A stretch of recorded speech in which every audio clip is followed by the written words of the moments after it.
Welcome to another Storyside chat with the Whosoever guy. You know, I'm sitting in the car right now and got some rain coming down, which reminds me of a story. There's a little boy. His favorite time of year was the summer. He just loved to play outside. He loved the sunshine. He loved looking up at the clouds and seeing what he could see in the shapes. He loved the smell of the flowers. He loved how the birds chirped in the morning. He loved watching the little bunny that ran through his yard. He loved watching the squirrels who ran around. But one day, it rained. And it rained really hard. And his mom made him stay inside. He said, "Mama, I gotta go outside. I love being outside. It's no fun in here. I don't want to be cooped up indoors. I want to go out and play."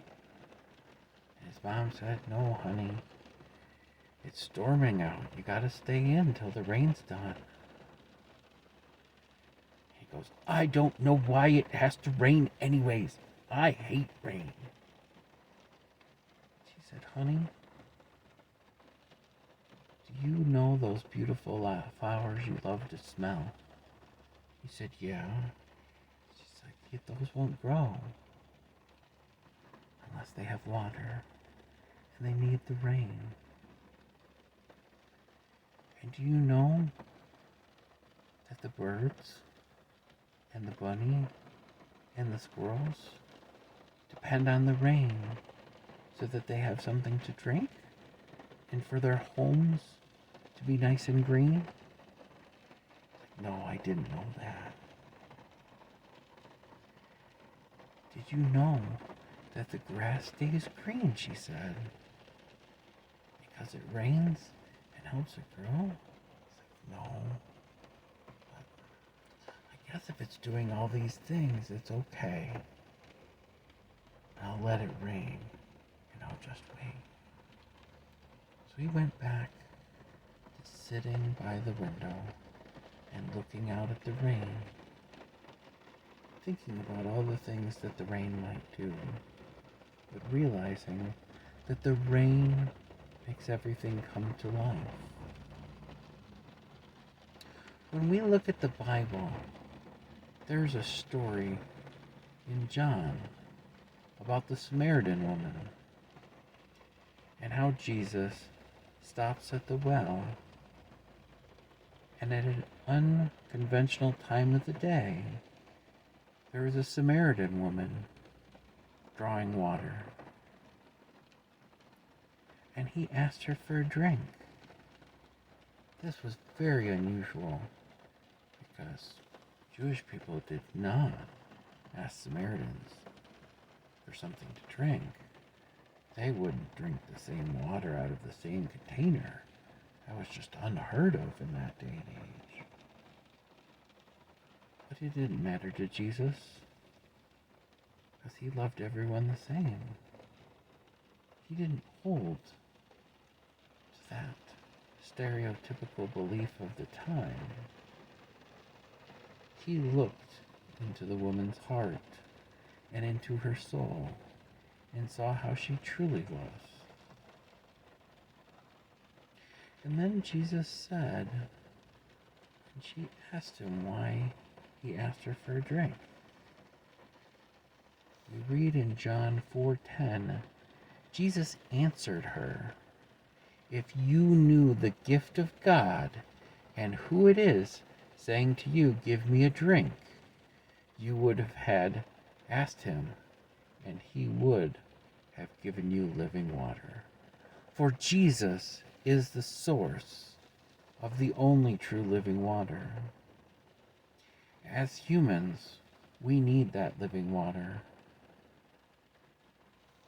With that water, We can experience joy and love and peace. We can gain an eternity with our Creator and with that living water, just as the rain helps the tree grow and the grass grow and those flowers to bloom. With the living water, we too will bloom through Jesus. Don't you want a taste of that living water? For Jesus is offering it to you as well. If you don't know Jesus this day, I ask you to consider accepting that living water that's being offered. Accept that joy and that love and that peace. The comfort to knowing that no matter what happens, our Creator loves us, for He loves you. He came back. He came to earth, took on human form, died for all of our sins, and was resurrected again, and now sits at the right hand of the Father. The Holy Spirit is here to guide us, and through the acceptance of Jesus and the acceptance of the Holy Spirit, we truly can live a different kind of life, one that you could never imagine. So today, if you don't know the Lord Jesus Christ, I ask you to pray with me. Dear Jesus, thank you for dying on the cross for me. Thank you for making that sacrifice in your love for me. Thank you for being risen from the grave. Thank you for all the things that I know that you will be and do for me. Come into my heart and guide me. Bring the Holy Spirit upon me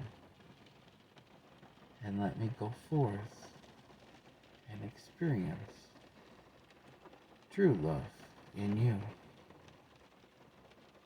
In Jesus' name I pray. Amen. I hope you said that prayer with me. And I hope that when things in life seem gray and gloomy and harsh, when the rain comes down in our lives, remember, the sun will shine again. And whether it is raining or whether the sun is shining, Jesus will walk with us if we but ask. For the God, the Almighty Father, Jesus, the everlasting Savior and Son, and the Holy Spirit, our Comforter and our Teacher, will be with us if we but ask. So today, if you're watching this in the rain, think about that little boy who didn't want to stay in from the rain. And then think about our own lives. Think about your life. I hope that your life will be blessed beyond measure.